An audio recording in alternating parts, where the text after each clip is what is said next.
Mr. President, Excellencies, on this day 3 years ago, Russia's war against Ukraine started and still continues to entail enormous human suffering and grave violation of international law. This war manifests the devastating effect of violent conflict on the protection of human rights. Before addressing current affairs, allow me to recall another date, 25th of February, marking the day of the Soviet occupation of Georgia in 1921, which halted our democratic development for 7 decades. More than 30 years have passed since Georgia regained its independence, albeit its path is still paved with the fight for sovereignty and territorial integrity.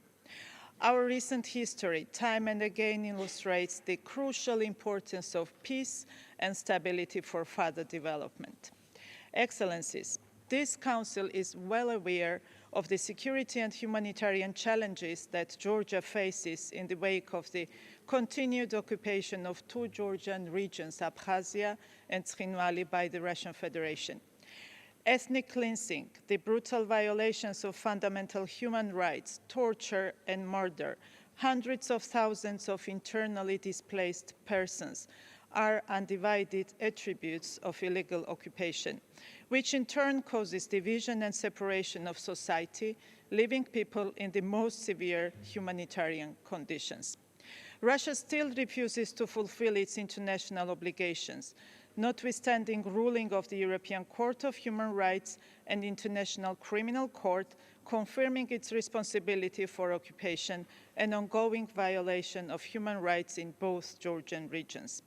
Against the background of occupation and depriving of internally displaced persons and refugees of their right to return home, any so-called elections held in the occupied territories are unlawful and have no legal effect as they contradict the fundamental principles and norms of international law.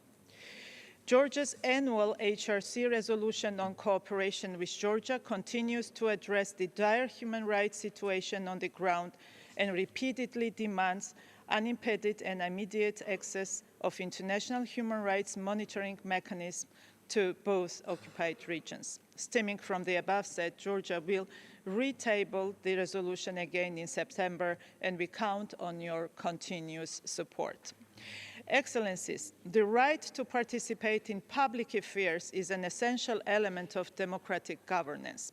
2024 marked a record-breaking electoral year globally, with voters from more than 60 countries casting their ballots.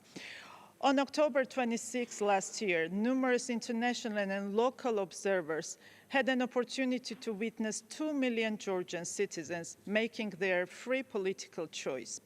Yet speculations around the parliamentary elections in Georgia still continues, while there is no ground for that. The utilization of manipulations aimed at creating an artificial crisis and destabilization of the country must be halted, and the results of the democratic choice of people must be respected. Dear colleagues, I believe that our efforts for achieving lasting peace, ensuring rule of law, and economic development can guarantee the greater protection of human rights. Let me bring to your attention just one example. Overall reform efforts in justice sector in Georgia since 2012 translated into the declining trend in applications against Georgia in the European Court of Human Rights.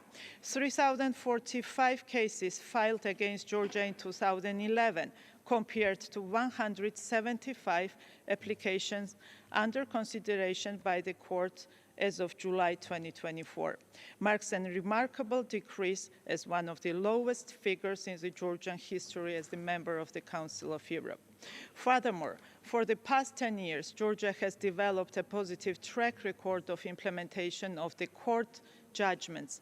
86 cases out of 104 have been closed since 2013. In the last few years, Georgia has achieved remarkable economic growth and progress in establishing inclusive access to the economy. We strongly believe that the development of urgent social programs, services is crucial in protecting the vulnerable groups as regards creating workplaces, employment, and decreasing social exclusions. Ladies and gentlemen, Georgia is staying committed to notion of effective implementation of the Council's mandate and plays its part in promoting, among others, the rights of women and girls, children and persons with disabilities, internally displaced persons, and conflict-affected people in line with our HRC pledges. Here, let me underscore the new initiative which explores the possibility of establishing an optional protocol to Convention on the Rights of the Child to strengthen the right to free education.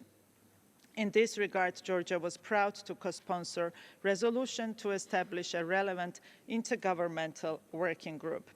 In conclusion, let me reiterate my government's full readiness to continue close cooperation with the Office of the UN High Commissioner for Human Rights and active engagement with the UN human rights mechanisms. Thank you.